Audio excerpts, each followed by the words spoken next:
Hello student, हम लोग आज जेई मेंस 2020 का केमिस्ट्री का फिजिकल और इनऑर्गेनिक केमिस्ट्री का रिवीजन डीपीपी नंबर 1 का डिस्कशन करने जा रहे हैं।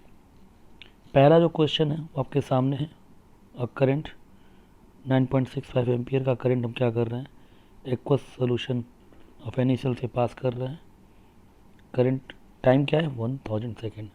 पूछ रहा है कि एनओएच कितना फॉर्म होगा ड्यूरिंग इलेक्ट्रोलिसिस। ठीक है, तो आई आपका दिख रहा है 9.65 एम्पियर, टाइम 1000 सेकेंड है। NaCl एक्वस की हम इलेक्ट्रोलिसिस करेंगे, प्रोडक्ट क्या बनेगा NaOH, हाफ ऑफ H2 और हाफ Cl2। अच्छा, इस रिएक्शन में आप साथ साथ देख रहे हैं कि 1 फेराडे चार्ज प्रोड्यूस क्या कर रहा है, 1 मोल ऑफ NaOH। ठीक है, तो कितना चार्ज हमने पास किया, तो Q इक्वल टू I/T, यानी कि 9650 कूलम चार्ज मैंने क्या किया, पास किया। तो कितना मोल ऑफ NaOH होगा, तो टोटल चार्ज पास इज 9650 और कितना चार्ज होता है 1 मोल के लिए 96500, तो नंबर ऑफ मोल क्या आ गया 0.1। तो मास कैसे निकालेंगे बेटा, तो mole into molar mass of NaOH, answer is 4 gram. तो आंसर आपका क्या आ गया, बी आ गया। ठीक है, सेकेंड जो क्वेश्चन है ये थोड़ा अच्छा क्वेश्चन है। सिंपल, ये जिंक कॉपर की ये बैटरी आपकी दे रखी है, जिसका ऐसे जिसको बोल रहा कि पोटेंशियल रिपोर्टेड बाय द बकबी सुडोजी एलमेट्स, और वो जो पोटेंशियल है वो that is the electrode potential depend upon the self potential depend upon the temperature. और टेम्परेचर किस में, सेल्सियस में। तो ds मतलब कि ये क्या है, ये सिंपल डेल्टा एस है, तो डेल्टा से निकालना। ठीक है ना, तो ये क्वेश्चन है। तो सिंपल एक फॉर्मूला पढ़ रखे हैं इलेक्ट्रोकेमिस्ट्री में कि डेल्टा एस जो होता है वो minus time of partial differentiation of delta G. Delta G को अपन NF लिख दीजिए, तो क्या बन जाएगा NF, और अंदर क्या आ जाएगा partial differential of electrode E cell with respect to temperature. यहाँ तक क्लियर। तो बस n की वैल्यू यहाँ पे 2 है, ओके, Zn प्लस 2, तो n फैक्टर 2 है, F 96,500, और यहाँ पे टेम्परेचर के रिस्पेक्ट में ई सेल को हमने डिफ्रेंशिएट कर दिया है। तो डिफ्रेंशिएट करने पर ये सब डिफ्रेंशिएशन हो रहा है, फर्दर ये डिफ्रेंशिएट करने पर ये आ गया, और फाइनली आपका आगे कैलकुलेशन भी आ गया। टेम्परेचर को देखिए ध्यान रखना है, किस में रखना है, 25 डिग्री सेल्सियस में रखना है। और देखिए वैल्यूज़ आप पुट करिए और ये आप कैलकुलेशन देख सकते हैं, और फाइनली आपका आ जाएगा डेल्टा एस क्या -54.23 जूल पर केल्विन, है ना। डेल्टा सी यूनिट होती है Q/T, जूल पर केल्विन। और जूल पर केल्विन का ही नाम एक कहते हैं क्या, इंट्रॉपी यूनिट या सिंपली EU। तो ये ध्यान देने वाली बात है, जूल पर केल्विन को ही हम लोग EU बोलते हैं। तो जो लिखा हुआ है डेल्टा एस -54.23 EU, आंसर आपका डी। तो यहाँ पर EU जो वर्ड है वो क्या, जूल पर केल्विन ही है। तीसरा क्वेश्चन बेटा अच्छा क्वेश्चन है ये। यहाँ पे क्या है कि गोल्ड का एक्सट्रैक्शन है, इसको हम साइनाइड प्रोसेस बोलते हैं। तो गोल्ड प्लस साइनाइड O2H2O, ये आपका फाइनली एक रिएक्शन है। ठीक है ना।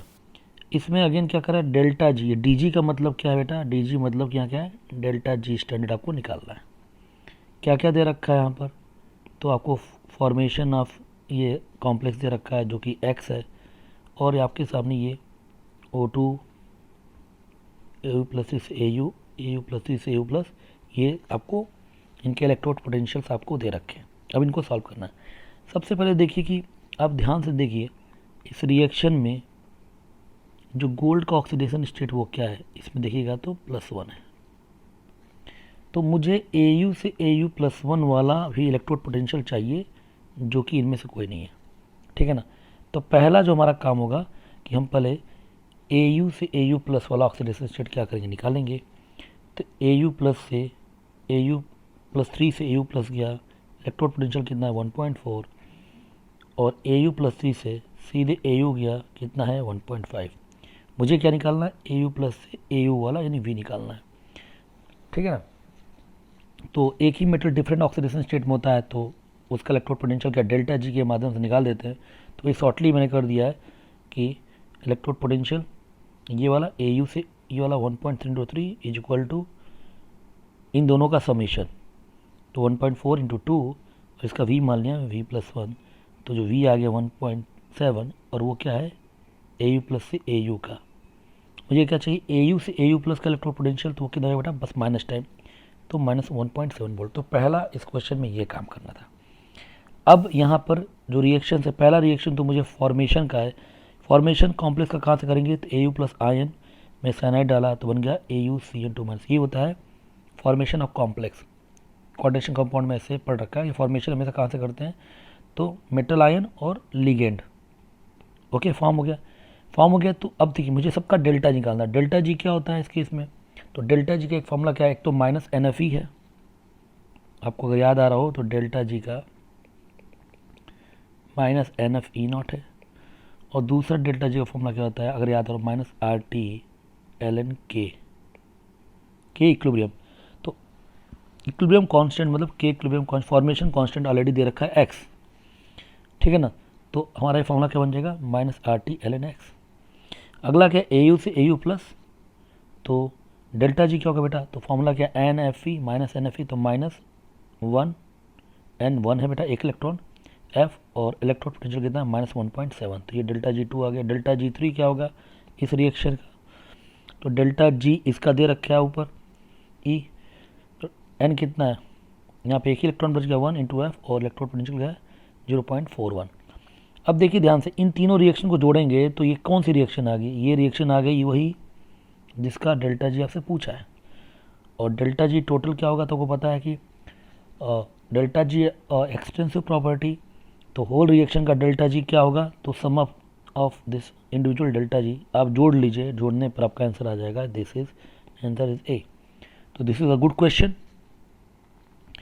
अगला जो फोर्थ पार्ट है, चौथा क्वेश्चन जो है, dissociation constant of butyric acid क्या है 1.6 × 5, और molar conductivity at infinite dilution भी आपको दे रखा है 380 × 10⁻⁴। स्पेसिफिक कंडक्टेंस निकालना मीन्स के निकालना है ऑफ 0.01 मोलर एसिड, तो के दे रखा है, ये भी दे रखा है, सी दे रखा है, के निकालना है। तो चूंकि एक वीक एसिड है तो अल्फ़ा का फॉर्मूला पता ही है √K × C, तो अल्फ़ा का देखिए कैलकुलेशन कर लेंगे यहाँ से, तो 4 × 10⁻²। और अल्फ़ा क्या आता है, molar conductivity upon limiting molar conductivity, तो यहाँ से हम मोलर कंडक्टिविटी निकाल लेंगे, सोल्यूशन कर लेंगे यहाँ से, ठीक। फिर मोलर कंडक्टिविटी क्या होता है बेटा, तो ये फॉर्मूला है K × M × 1000। अच्छा ये फॉर्मूला ध्यान रखना है कि एक ये फॉर्मूला होता है, कंफ्यूज मत होइएगा आप लोग, K × 1000/m। तो ये दोनों अलग क्यों है, इस पर यूनिट का अलग है। इसमें K किस में होता है बेटा, तो साइमन, इसमें क्या होता है साइमन सेंटीमीटर में, इसमें होता है साइमन मीटर में होता है, ठीक है ना, साइमन पर मीटर। और यहाँ क्या होता है इस फॉर्मूले में साइमन पर सेंटीमीटर। तो साइमन पर सेंटीमीटर अगर है के की यूनिट तो आपका फिर ये फॉर्मूला है, बट यहाँ देखिए सब साइमन पर मीटर में है, तो ये ध्यान रखना है, नीचे 1000 है। अब आगे सिंपल सा कैलकुलेशन है भाई, के यहाँ से कैलकुलेट किया गया है, सब कुछ वैल्यू दे रखी है, सॉल्व करने में के की वैल्यू आ जाएगी और ये आंसर हो गया, ठीक है ना। पांचवा जो पार्ट है body diagonal caesium chloride structure का, if the length of body diagonal in caesium chloride with crystallize into cubic structure with Cl- and corner is caesium plus, तो ये सीजियम क्लोराइड स्ट्रक्चर ही है, और ये बॉडी डायगोनल का length कितना है 7 angstrom, simple. और रेडियस ऑफ सीजियम प्लस कितना है 1.69, तो Cl- का बना। तो आप बताइए क्या रिलेशन होता है सीजियम क्लोराइड में, तो R + R- √3a/2 होता है।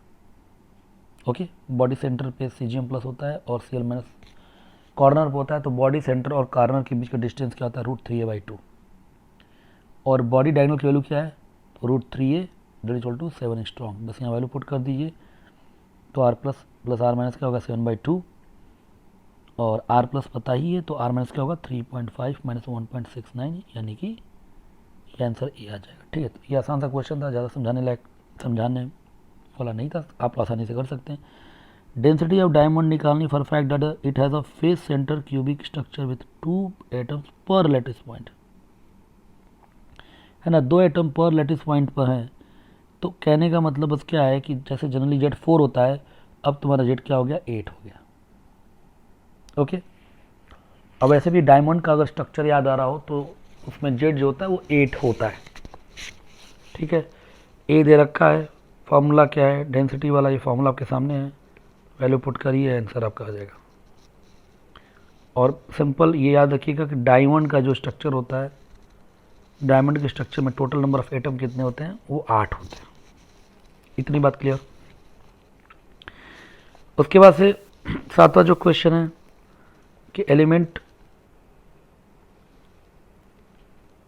an element crystallize into a structure which may be described by a cubic type of unit cell having one atom and each corner of the cube and 2 atom one of its body diagonal।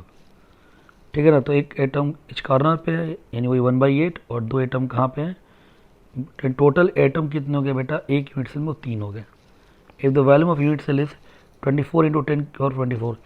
यहाँ पे एक correction में है, question में यहाँ पे एक correction है, it is not 24 × 10⁻²4, it is volume जो है वो क्या है मेरे हिसाब से 24 × 10⁻²4 सेंटीमीटर क्यूब। तो माइनस वहाँ मिसप्रिंट है, नहीं तो अदरवाइज ये बहुत बड़ी वैल्यू हो जाएगी। डेंसिटी क्या है 7.2 ग्राम पर सेंटीमीटर क्यूब। अब नंबर ऑफ एटम निकालना है, तो क्या करेंगे बेटा, पहले वॉल्यूम ऑफ यूनिट सेल, तो इसको आप करेक्ट कर लेंगे, क्या है ये -24। ओके, डेंसिटी दे रखी है, मास क्या होता है बेटा, डेंसिटी इंटू वॉल्यूम, तो यहाँ से आपका मास आ गया। नंबर ऑफ यूनिट सेल इन 200 ग्राम, तो क्या होगा, टोटल मास 200 और एक यूनिट सेल का मास ये इतना, तो ये नंबर ऑफ यूनिट सेल आ जाएंगे। फिर नंबर ऑफ टोटल एटम, तो number of unit cell into number of atom in one unit cell, एक यूनिट सेल में कितना एटम होगा, तो दिख ही रहा है वो, that is 3। Total number unit cell ये है, मल्टीप्लाई करके आपका ये आंसर आ जाएगा, आंसर इज बी। तो यहाँ करेक्शन क्या है, इट इज़ नॉट 24 10⁻24 है, ठीक है ना, तो ये करेक्शन था 7वें में, छोटा सा। 8वां अमोनियम क्लोराइड है, बीसीसी स्ट्रक्चर का है, ए दे रखा 387, distance between opposite charge ion. अब बीसीसी स्ट्रक्चर में कहाँ होते हैं कैटायन एनायन, तो अलॉन्ग बॉडी डायगोनल, तो यही डिस्टेंस है, r + r- क्या होता है √3a/2, तो तुम्हें यही डिस्टेंस बतानी है। ए कितना 387, वैल्यू पुट कर दीजिए, आपका आंसर आ जाएगा, that is a. Okay, question number 9 में 1.2 ग्राम ऑफ सल्फर वो मेल्ट कर रहे हैं विद 15 ग्राम ऑफ नेफ्थलीन, और सोल्यूशन अब जो है 77.2 सेल्सियस पे क्या हो रहा है, फ्रीज हो रहा है। What is the molar mass of this form of sulphur, sulphur का कई फॉर्म होता है, H2S6 S8, तो कौन सा फॉर्म है, नेफ्थलीन यहाँ पे सॉल्वेंट है जिसका मेल्टिंग पॉइंट 80, देखिए फ्रीजिंग पॉइंट घट गया है 72 हो गया है, तो TF आपको दे रखा है 80 डिग्री सेल्सियस, TF डैश जो घटने के बाद फ्रीजिंग पॉइंट है, आपको पता है डिप्रेशन इन फ्रीजिंग पॉइंट होता है, KF दे रखा है नेफ्थलीन का, तो डेल्टा TF = KF m/m। बस अब यहाँ पुट कर दीजिए सारे वैल्यूज़ फॉर्मूले में, तो ये डेल्टा TF हो गया, KF हो गया, और ये आपके फॉर्मूला आपने पुट कर दिया, तो यहाँ से मोलर मास आपका निकल कर कितना आ गया, 194.2 ग्राम, जो अप्रॉक्स क्या है 194 के बराबर है। ठीक है, आसान से क्वेश्चन था 9। 10 भी एक सोल्यूशन, आसान सा क्वेश्चन है। क्या है, बॉइलिंग पॉइंट एक नॉन वोलेटाइल सॉल्यूट का क्या है 100.15 है। What will the freezing point of an aqueous solution bye diluting the above solution with equal volume of water, KB और KF दे रखा है, ठीक है ना, तो डेल्टा TB दे रखा है KBM, तो अब नॉन वोलेटाइल कुछ नहीं कर रखा है, तो वांट फैक्टर मनी मान के चलेंगे, तो यहाँ से आपका क्या हो गया, मोलरिटी आ गई, ये मोलरिटी आ गई, ठीक। सोल्यूशन अब एक क्या है कि वॉल्यूम आपने क्या कर दिया है, वो डबल कर दिया है, तो वॉल्यूम डबल करने का मतलब क्या है कि मतलब वो मास भी सॉल्वेंट का डबल हो गया, तो मोलरिटी जो थी, जो मोलरिटी अगर M और ये M डैश है, तो M डैश क्या होगा बेटा, वो M/2 हो जाएगी, बहुत सिंपल सी बात है। तो देखो हमने बस ये कर दिया है, और अब इसको सॉल्व कर लीजिएगा, तो आपका ये डेल्टा TF है, तो TF क्या होगा, तो वाटर का फ्रीजिंग पॉइंट 0 होता है, तो उससे कम, तो -0.272। ठीक है ना, तो आसान सा क्वेश्चन था ये। क्वेश्चन नंबर 11 तो बहुत ही आसान है। आइडियल सोल्यूशन अगर नॉन वोलेटाइल सोल्यूट उसके अंदर है तो क्या होता है सोल्यूशन का प्रेशर, तो पी ए क्या होता है, पी नॉट एक्स के बराबर होता है। और यहाँ पी ए मतलब पी है, पी नॉट ए मतलब पी वन नॉट है, और एक्स ए को है ही एक्स वन कह रहा है, तो क्या बनेगा relation, P equal to P one naught X one. Simple answer C है।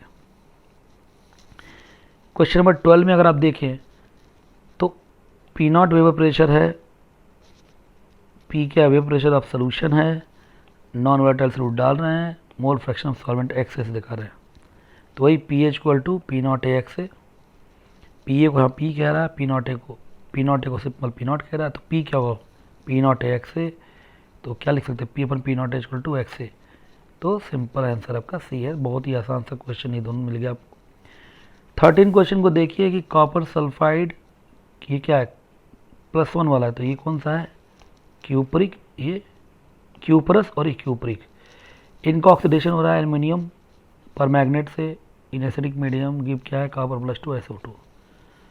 Molar mass of copper means cuprous sulphide, cupric sulphide, aluminium पर magnet is M1 M2 M3।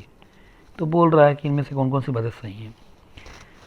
तो इक्विवेलेंट वेट निकाल का, इक्विवेलेंट वेट बेटा क्या होता है, तो फॉर्मूला होता है molar mass upon N factor, यही फॉर्मूला होता है। तो अपन क्या करते हैं, एन फैक्टर निकालते हैं। क्यूपरस सल्फाइड का कॉपर +2 से SO2, एन फैक्टर कैसे निकालते हैं, चेंज ऑक्सीडेशन स्टेट, तो यहाँ +1 है बेटा, ये -2 है, ये +2 है, +4 है, तो दोनों ही ऑक्सीडाइज हो रहे हैं, तो +1 से +2 गया, एक का चेंज है ना, एक का ऑक्सीडेशन स्टेट कितने का, एक का चेंज है, ध्यान दीजिएगा। कितने आइटम है, 2, तो 1 × 2, प्लस -2 से +4, 6 का चेंज, कितना सल्फर आइटम है, 1, तो +6, टोटल कितना हो गया n, तो इसका एन फैक्टर हो गया बेटा 8। तो इक्विवेलेंट वेट क्या होगा, M1/8। यहाँ तक क्लियर। अगला देखिए कॉपर सल्फाइड, जो क्यूपरिक सल्फाइड, तो ये खुद ही +2 में, तो कॉपर +2 में खुद ही है ये, तो यहाँ सिर्फ सल्फर अपना ऑक्सीडेशन स्टेट चेंज कर रहा है, तो वो कितना है, -2 से +4, 6 का चेंज है, एक ही है, तो सिंपल 6 होगा, तो ये क्या जाएगा M2/6। एल्युमिनियम पर मैग्नेट कहाँ जाता है, ये एसिडिक मीडियम में पर मैग्नेट Mn+2 में जाता है। आपको पता है एल्युमिनियम का ऑक्सीडेशन स्टेट +3, एल्युमिनियम अपना ऑक्सीडेशन स्टेट चेंज नहीं करता है, ठीक है ना। तो अब देखिए कितने का चेंज है बेटा, 5 का चेंज, +7 से +2 कितने का चेंज है, 5 का चेंज है, तो एन फैक्टर 5 नहीं हुआ। कितने पर मैग्नेट है बेटा, 3 है, तो इसका कितना होगा, एन फैक्टर 15 होगा। तो ये ध्यान दीजिएगा, इंपॉर्टेंट है। हमेशा क्या था, change in oxidation state into atomicity, वो कितने नंबर ऑफ एटम प्रेजेंट है, तो 5 × 3 15, तो M/350 हिसाब से सिर्फ आंसर डी होगा।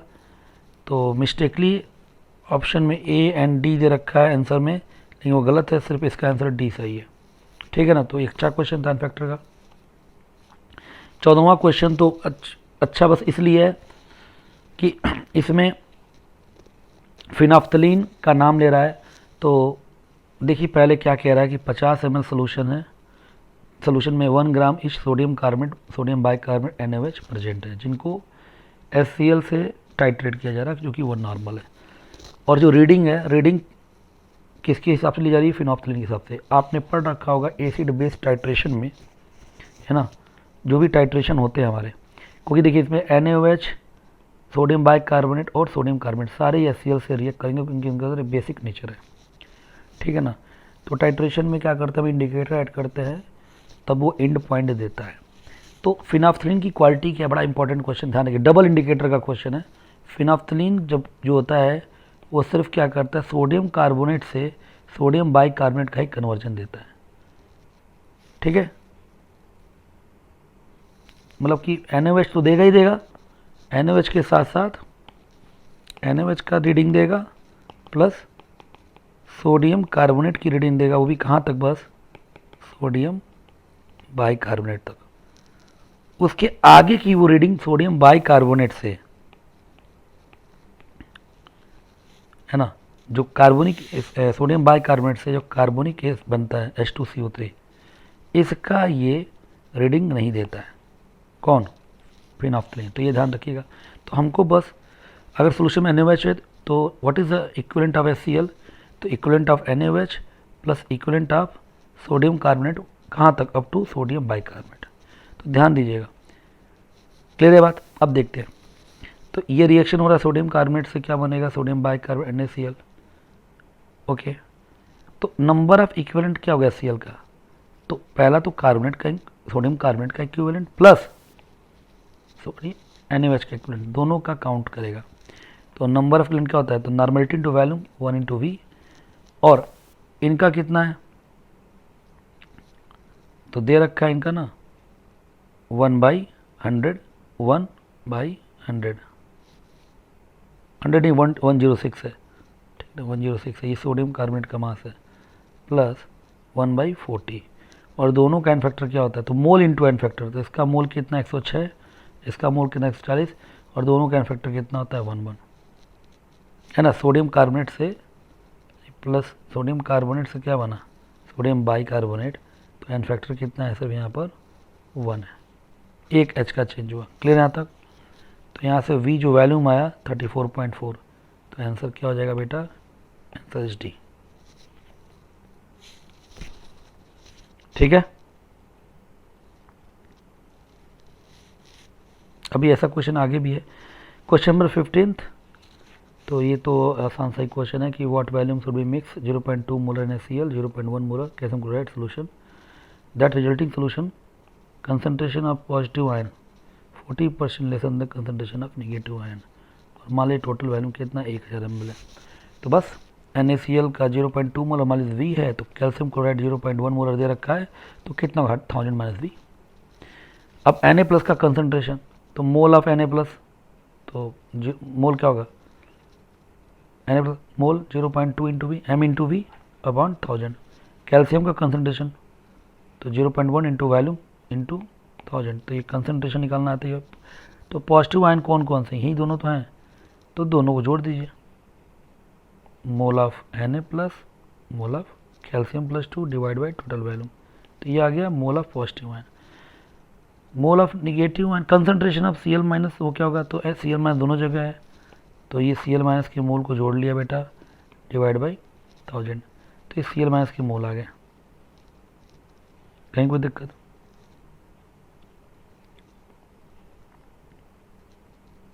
ओके, अब क्या बोल रहा है, अब ये वो बोल रहा है कि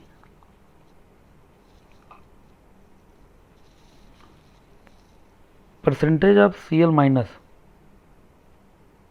percentage of 40% of Cl minus जो है, 40% ऑफ Cl माइनस क्या है, तो ये जो Cl माइनस निकल कर आपका आया, आप देखिए 0.2b से 0.2b कट गया, तो Cl माइनस 1/5 आ गया। और क्या बोल रहा है वो आगे क्वेश्चन में, 40% lesser the concentration negative ion, तो 40% ऑफ Cl माइनस कितना हो जाएगा 0.45, समझ रहे हैं, तो वो लेसर है, यानी कितना होगा बेटा, दैट इज 0.65, तो कंसंट्रेशन ऑफ कैटायन कितना होगा, दिस इज, ये आपको ऊपर निकल रखा है, दैट इज व्हाट 0.65। अब यहाँ से इसको आप सॉल्व करेंगे, तो फाइनली आपका जो आंसर आएगा वॉल्यूम कितना आ जाएगा 200 ml, तो NaCl 200 ml है, तो कैल्शियम क्लोराइड कितना होगा 800 ml होगा, और वो कोई आंसर नहीं है, तो आंसर है नन ऑफ दीज, ठीक है। तो बस छोटा सा कैलकुलेशन, बस थोड़ा कैलकुलेशन है दिख रहा है, बट आसान सा क्वेश्चन था।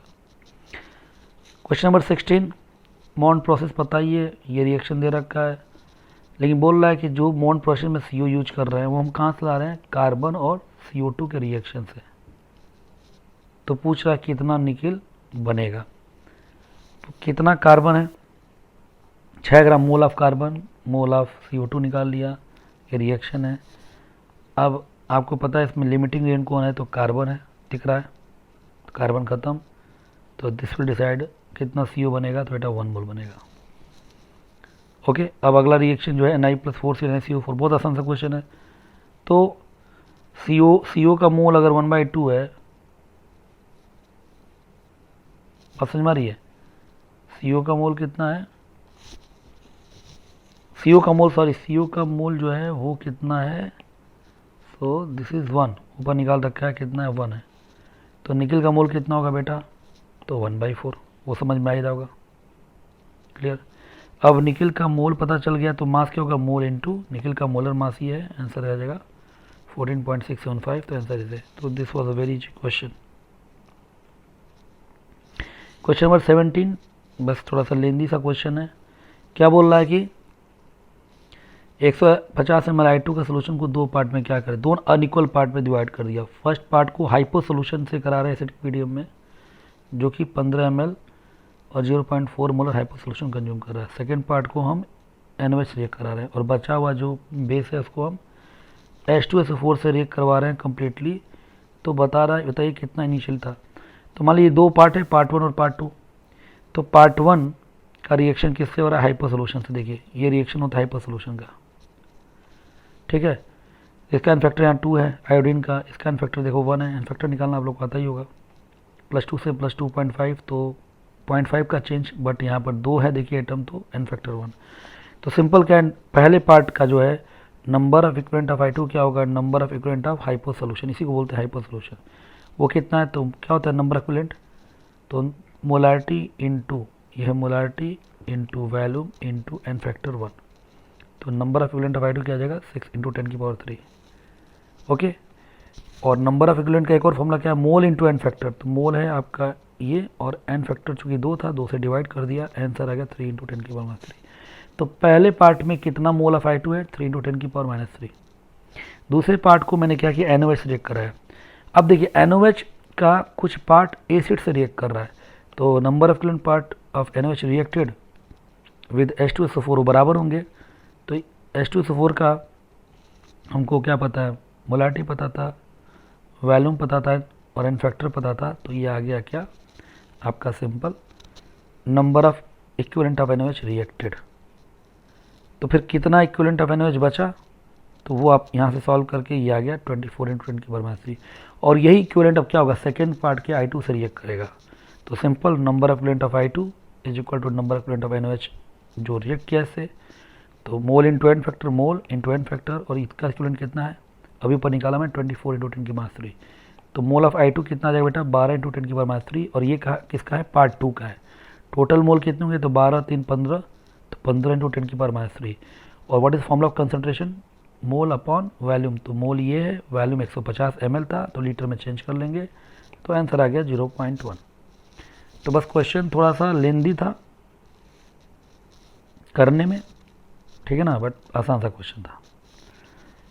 क्वेश्चन नंबर 18 देखिए क्या बोल रहा है, 4.9 ग्राम ऑफ K2Cr2O7 को लिया और भैया 0.1 लीटर सोल्यूशन प्रिपेयर कर लिया, ठीक। फिर क्या बोला, इसमें से सिर्फ 10 ml लिया और 10 ml से लेकर Sn+2 को Sn+4 में कन्वर्ट कर दिया, और जो Sn+4 जो प्रोड्यूस हुआ उसको सेकेंड रिएक्शन में Fe+3 को बनाने में यूज कर लिया। तो बोला कितना Fe+3 फॉर्म हुआ, ये क्वेश्चन है। तो K2Cr2O7 जो लिया है 4.9 ग्राम, तो मोल आ गया ये, तो मोलारिटी निकाल लिया, और वैल्यूम कितना था 0.1 लीटर। लेकिन इस 0.1 लीटर में 10 ml लिया मैंने, तो number of equivalent of K2Cr2O7 is equal to number of equivalent of Sn+4 and that is equal to number of equivalent of Fe+3। तो लॉ ऑफ इक्विवेलेंट आप लोग मुझे पता है आप लोग को लॉ ऑफ इक्विवेलेंट डेफिनेटली आता होगा। लॉ ऑफ इक्विवेलेंट में क्या होता है कि number of equivalent of reactant products are same, है ना, इन रिएक्शन कि इक्वली इक्विवेलेंट क्या करते हैं, आपस में रिएक्ट करते हैं। तो नंबर ऑफ इक्विवेलेंट का फॉर्मूला क्या होता है, मोल इनटू n फैक्टर। तो ये मोल है बेटा, n फैक्टर आपको पता है K2Cr2O7 का एसिडिक मीडियम में कितना होता है, 6 होता है। और mole number of equivalent of Fe+3 क्या होगा, तो मोल ऑफ Fe+3 और n फैक्टर 1, क्योंकि Fe+3 कहाँ से बना होगा, तो Fe+2 से बना होगा। तो ये बड़ी जनरल सी बात है। तो मोल ऑफ Fe+3 यहाँ से कैलकुलेशन में 10⁻2 आ जाएगा, लेकिन क्वेश्चन में पूछा मिली मोल, तो एक मोल में 1000 मिली मोल होते हैं, तो 1000 से मल्टीप्लाई कर दीजिए, आंसर आ जाएगा 10, जो कि आंसर सी है, ठीक है। तो भी एक क्वेश्चन नंबर 19 देखते हैं। बोला एक एलिमेंट है जो दो डिफरेंट सल्फेट बना रहा है, जिसमें इन विच इट्स वेट इज 28 एंड 37। फिर बोल रहा है कि what is the ratio of the oxidation number of the sulphate. तो बस क्या कर लिए, मान लिया कि एलिमेंट M+X है, तो उसका सल्फेट क्या होगा M2SO4X, ओके, और एक M+Y, तो उसका सल्फेट क्या होगा M2SO4Y। परसेंटेज ऑफ सल्फेट निकालना आता है क्या, परसेंटेज कंपोजिशन, तो कितना होगा सल्फेट 96 इंटू एक्स अपॉन, मान लो कि मोलर मास M है मेटल का, तो 2M + 96x, और वो क्या दे रखा है 0.72, क्योंकि 0. समझ में ना 0.28 क्या मेटल है, तो सल्फेट कितना होगा 0.72। अब इसको सॉल्व करते जाइए बेटा, सॉल्व करते जाइए, सॉल्व करते जाइए, सॉल्व करते जाइए, और यहाँ से x की वैल्यू ये आ गई 72/28 M/48। ऐसे ही सेम काम यहाँ भी करिए, इसको सॉल्व करते जाइए, और y की वैल्यू क्या आ गई 63/37/M/48। अब x अपन y का रेशियो ही तो पूछा है, x y ऑक्सीडेशन स्टेट ही है, हम इसका रेशियो लेंगे, सॉल्व करेंगे, आंसर आ जाएगा 3/2, आंसर इज डी। ओके, 20 की बात करते हैं। अगेन ये फिनाफ्थलीन और मिथाइल ऑरेंज वाला क्वेश्चन आ गया, फिर से मैंने यहाँ पे और बढ़िया से एक्सप्लेन कर दिया है। क्या phenolphthalein only show the end point of NaOH और सोडियम कार्बोनेट, और मिथाइल ऑरेंज शो करता है end point of NaOH, sodium carbonate और सोडियम बाइकार्बोनेट, तीनों का शो करता है। ओके, इसी को बोलते हैं क्या डबल इंडिकेटर। डबल इंडिकेटर मतलब फिनाफ्थलीन और मिथाइल ऑरेंज हम दोनों क्या कर रहे हैं, यूज कर रहे हैं। अब देखिए 0.20 ml है, 0.1 मोलर ये सोल्यूशन है, इसको 0.05 मोलर HCl के साथ हम क्या करें टाइट्रेट करा रहे हैं। बोल रहा है कि x ml HCl खर्च हुआ जब हमने फिनाफ्थलीन यूज किया, और y जब खर्च हुआ जब हमने मिथाइल ऑरेंज यूज किया, तो बताइए y - x क्या होगा। इस क्वेश्चन से आपका डबल इंडिकेटर का प्रॉब्लम समझ में आ जाएगा। तो हमारे पास ये सोल्यूशन है, ये उसका कंसंट्रेशन वैल्यू में HCl जिसका कंसंट्रेशन दे रखा है, टाइट्रेट मतलब कि जिससे टाइट्रेशन कराते हैं, और इसको बोलते हैं क्या, इसको बोलते हैं बेटा टाइट्रेट। टाइट्रेट जिसका कंसंट्रेशन हम लोग निकालते हैं। ओके, तो अब देखिए क्या बोला, x ml ऑफ HCl कहाँ यूज है फिनाफ्थलीन इंडिकेटर में।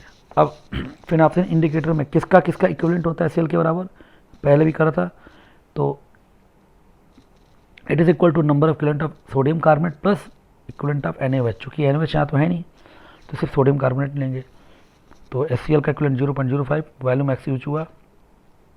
ओके, और इसका क्या होगा, तो कंसंट्रेशन m इंटू 20 और n फैक्टर 1, तो वैल्यूम निकल गया कितना 40 ml, तो 40 ml खर्च हुआ जब फिनाफ्थलीन इंडिकेटर था।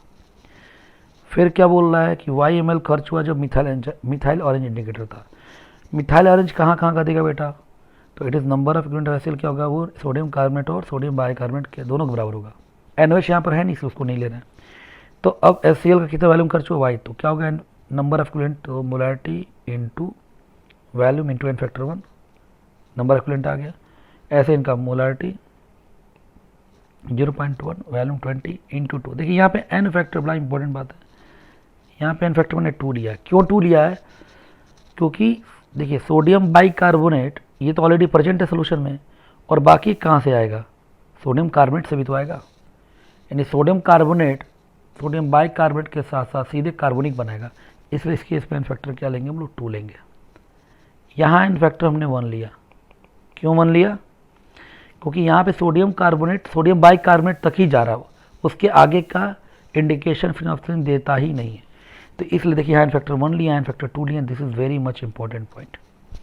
तो जब फिनाफ्थलीन दे रहे हैं तो एन सोडियम कार्बोनेट लेंगे एन फैक्टर 1, और मिथाइल ऑरेंज में सोडियम कार्बोनेट का एन फैक्टर लेंगे 2।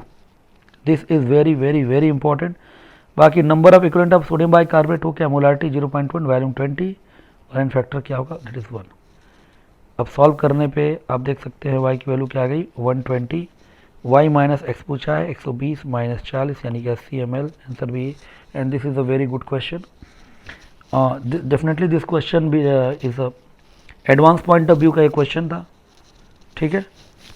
डबल इंडिकेटर के क्वेश्चन आपके मेंस में नहीं पूछे जाते हैं, तो एक आध क्वेश्चन आपको एडवांस पॉइंट ऑफ व्यू से भी हैं, तो इस पर ध्यान दीजिएगा। 21 जो क्वेश्चन है अब इसको देखते हैं। 600 ml HNO3 है, 200 ml कैल्शियम हाइड्रोक्साइड है, दोनों की मोलैरिटी सेम है और मिक्स करने पर सोल्यूशन का pH 1 है। अच्छा, इतना तो समझ में आ रहा है कि pH क्या है 1 है, मीन सोल्यूशन एसिडिक है, तो मोलैरिटी इनकी वैल्यूम दे रखा है, इनका दे रखा है, तो मोल ऑफ H+ कितना बेटा 600, 600 इंटू एम इंटू वी, इसका कितना होगा 400 इंटू एम। ये एक मिली मोल है बेसिकली, एम में तो मिली मोल है, तो मैं ऐसे मोल बोल रहा हूँ। लेकिन फिर भी सोल्यूशन एसिडिक है नहीं, H प्लस एक्सेस में है। अगर pH 1 है सोल्यूशन का तो H प्लस 10 की पावर -1, तो मोल कितना होगा H प्लस का, मोल कितना होगा H प्लस का जो बचा हुआ है वो मोलारिटी इंटू वॉल्यूम कितना बेटा 600 200 यानी कि 800 यानी कि 80। बात समझ में आ रही है। तो कितना H प्लस बच गया मोल, तो मोल ऑफ H प्लस जो पहले था minus mole of OH minus, तो 80। अभी सॉल्व करें 600 M minus 400 M equal to 200 M, तो एम की वैल्यू 0.4। तो एम की वैल्यू 0.4 है, तो ये मतलब कि आंसर इसका 0.4 है, ये ध्यान दीजिएगा। जबकि आप जब देखेंगे तो उसमें आंसर 8 दे रखा है शायद, तो ये गलत है, आंसर है 0.4। ओके, यहाँ तक क्लियर। तो 21 का आंसर गलत दे रखा है, तो ये करेक्शन आपका है 21 में। 22 में देखा जाए, 22 में भाई कोई एक और है जिसमें एक ही ऑक्सीडाइजिंग SN+2, यही सिर्फ ऑक्सीडाइज हो सकता है। SN+2 कहाँ जाएगा +4 में। फिर बोला दिस और को टाइट्रेट करते हैं डाइक्रोमेट सोल्यूशन से जिसमें 2.5 ग्राम K2CR2 और 0.5 लीटर हमने ले रखा है, ये इन्फॉर्मेशन हो गया। फिर बोला कि 0.4 gram of sample of the ore required, कितना सिर्फ 10 centimetre cube of titrate to reach equivalent point. और बोला कि अगर परसेंटेज ऑफ टीन यानी एसर ओर में x है तो बताइए x/17 की वैल्यू क्या हो। तो ओर में SN+2 है, K2CR2 2.5 ग्राम, वैल्यूम 0.5, तो मोल निकाल लिया बेटा, ये मास अपन मोलर मास, तो मोलारिटी आ गई, ये मोलारिटी हो गई, डिवाइड बाई वैल्यूम कर लिया। तो हमने K2CR2 की मोलारिटी निकाल ली, पहला काम ही कर लिया। फिर क्या बोल रहा है कि 0.4 gram of sample of ore required 10 centimetre cube of K2CR2, ये भी बात बोल रहा है। तो अब हमारा सिंपल वही लॉ ऑफ इक्विवेलेंट लगाएंगे कि number of equivalent of SN+2 must be equal to number of equivalent of K2CR2 और नंबर ऑफ इक्विवेलेंट निकालने का एक तरीका क्या है, मोल इंटू एन फैक्टर। तो मोल ये हो गया बेटा, मान लीजिए मास m है, कोई पता नहीं है, और SN+2 का एन फैक्टर कितना होगा 2, क्यों SN+2 से SN+4 में जाएगा, है ना। SN+2 पता होगा आपको कहाँ जाता है, SN+4 में जाता है, तो एन फैक्टर हो गया 2। अब number of equivalent of K2CR2 वो कैसे निकालेंगे, तो ये होगी मोलारिटी बेटा, ये हो गया वैल्यूम, और एन फैक्टर K2CR2 का 6 होता है।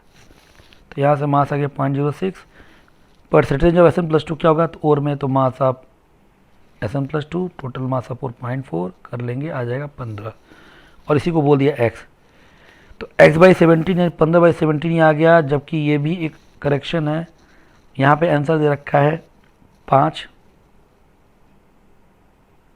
या 3 दे रखा है, ऐसे कुछ आंसर दे रखा है, तो यहाँ भी वो गलती है, ये x/17 ना होगा,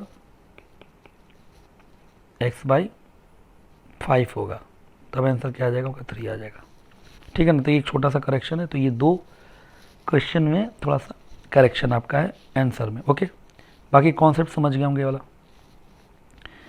23वां क्वेश्चन इलेक्ट्रोकेमिस्ट्री से है, आसान सा क्वेश्चन, अच्छा सा क्वेश्चन है। मोलर कंडक्टिविटी है HA की दे रखी है, pH सोल्यूशन दे कोई एसिडिक है, कुछ ना कुछ pH होगा, और pK पूछ रहा है बेटा। बाकी ये गिवन दे रखा है लिमिटिंग मोलर कंडक्टिविटी, ठीक है। तो मोलर कंडक्टिविटी दे रखा है HA का, pH 4 है तो H+10⁻⁴ होगा। अच्छा, HA की मुझे लिमिटिंग मोलर कंडक्टिविटी निकालनी है, तो बड़ा सिंपल सा कोलेरेक्स लॉ वाला ऐसे लगा लेंगे, तो यहाँ से आपका आ जाएगा limiting molar conductivity of HA is 400। तो अल्फ़ा निकाल सकते हैं, molar conductivity upon limiting molar conductivity आ गया 1/2, ठीक है। अब मुझे K निकालना है, PK निकालना, पहले K निकालेंगे, तो HA डिसोसिएट होगा, तो ये C minus C alpha, C alpha, C alpha, तो K क्या हो जाएगा C alpha square upon 1 minus alpha. Okay, अब यहाँ देखिए कि H प्लस का कंसनट्रेशन क्या है बेटा, यहाँ देखिए C अल्फ़ा वैल्यू क्या 10⁻⁴, तो C अल्फ़ा स्क्वायर को मैं क्या लिख सकता हूँ, C अल्फ़ा इंटू अल्फ़ा लिख सकता हूँ, और C alpha year 10⁻⁴, alpha 1/2, 1 minus alpha 1/2, सब कट गया 10⁻⁴। तो K अगर 10⁻⁴ है तो PK क्या होगा बेटा, दैट विल बी 4। तो ये एक अच्छा क्वेश्चन था, बढ़िया, ठीक है, बढ़िया भी था और आसान भी था।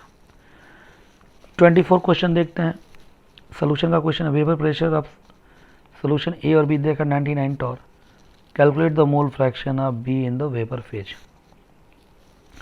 तो अब वेपर फेज में निकालना है तो सिंपल क्या होगा, Y B equal to P B by P T, ऐसा फॉर्मूला या सिंपल हम क्या कर सकते हैं, तो हम क्या कर लिया, हमने ये फॉर्मूला यूज कर लिया, वही आपको पता है P T equal to P not X A plus P not B X B, उसको मैंने इस फॉर्म में कर लिया, ये फॉर्म आपको पता होगा, P T P not be सबकी वैल्यू डाला, एक्स ए की वैल्यू आ गई बेटा 19/20, तो एक्स बी क्या होगा 1/20। अब एक ये रिलेशन है Y upon Y B equal to upon ये लिख सकते हैं P not X A upon P not B X B, P not A 100, P not B भी 80 है, एक्स ए बेटा क्या होगा, X A upon X B क्या हो जाएगा 19/1, तो ये कट गए आपके 5/4 19, 95/4 आ गया। वाई अपन वाई बी अगर 95/4 है तो वाई बी कितना होगा, अब ये बेसिक सी बात जानते हो कि 4/99 लिख सकते हैं, लेकिन ये पूछा परसेंटेज वाई बी, तो 400/99 जो अप्रॉक्स वैल्यू क्या होगी 4 के बराबर होगी, तो 24 का आंसर क्या हो जाएगा 4। ठीक है, क्लियर बेटा। 25वां क्वेश्चन देखते हैं, ये बस बड़ा सा क्वेश्चन है, डिफिकल्ट क्वेश्चन नहीं है। क्या बोल रहा है, एनिक सॉलिड Na जो है रॉक सॉल्ट टाइप है, एक टाटा ही है, सॉलिड का मास कितना है 2.592, और Na जो सॉल्ट है इसको पानी में डाला, 2 लीटर का सोल्यूशन बना है, pH आ गया भाई 8। अब जब सॉलिड था तो कैटायन आयन के बीच में डिस्टेंस कितना 300 था, तो बोल रहा है कि इसकी डेंसिटी बताइए जो आयनिक सॉलिड में, कुछ इन्फॉर्मेशन दे रखा PKW PK Na की वैल्यू। ठीक, तो मास ऑफ Na बेटा कितना है 2.592, वैल्यूम कितना सोल्यूशन का 2 लीटर।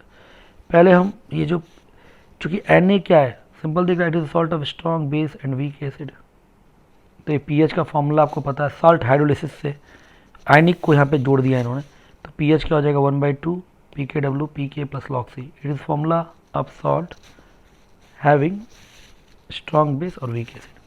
pH 8 है, PKW देखिए 14 नहीं, आपको यहाँ पर दे रखा 13, तो ये रख लीजिए वैल्यू, सॉल्व करिए, कंसनट्रेशन आ गया जो सॉल्ट का 10⁻², तो कंसनट्रेशन आ गया, मोल क्या होगा m/v, m 10⁻², वैल्यूम दे रखा 2 लीटर, तो ये आ गया आपका मोल, और मोल क्या होता है बेटा मास अपन मोलर मास, तो मोलर मास यहाँ से आपका ये निकल कर आ गया।